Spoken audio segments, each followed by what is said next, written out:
Joy here at the Gardener Center. This week we're going to talk about bringing in your tropical foliage that had a wonderful summer vacation outside, but now the nights are getting cooler, so it's time to prep them and bring them in for the winter. We'll be right back.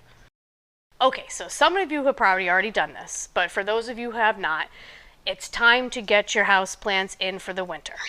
And I'm going to give you a few tips to get them ready before they come inside. So the first thing you're going to do, I suggest, is you give them a good hose down, because they have to be clean before they come in the house, you know. So hose them down. This will get rid of any of the debris that they've collected since they've been outside for the summer.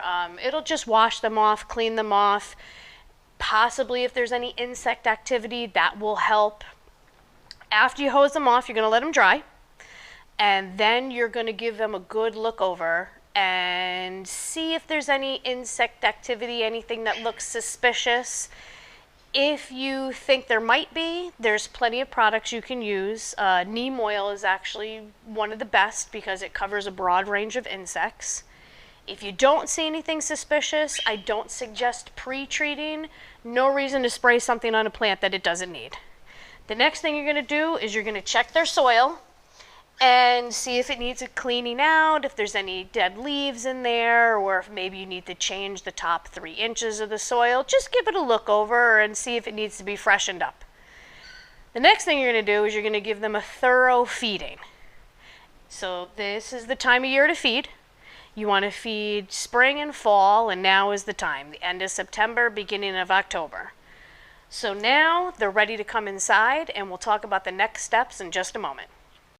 Okay, so now that we've hosed everybody off and we have fed them with an all-purpose water-soluble fertilizer, let's find the right lighting condition in the house for the variety of plant that you have.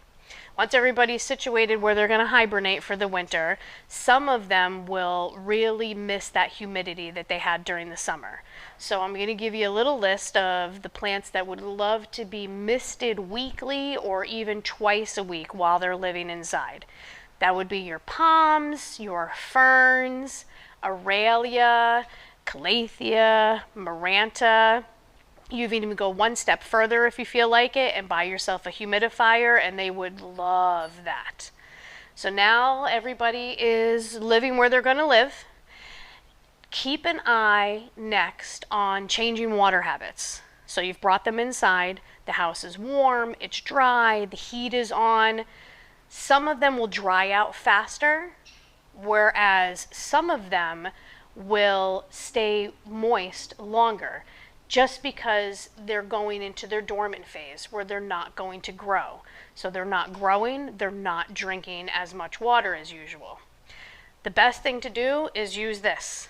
Your finger is the best measuring tool you can have to see if your plant needs water. You stick your finger in to the soil, the top inch if you could. If it feels moist, don't water it. If it feels dry, give it a thorough watering through, meaning that the water is going to come out the drainage holes. Keep your kids happy for the winter, and then next summer they can go out and play. Thanks for joining us, and we'll see you next week.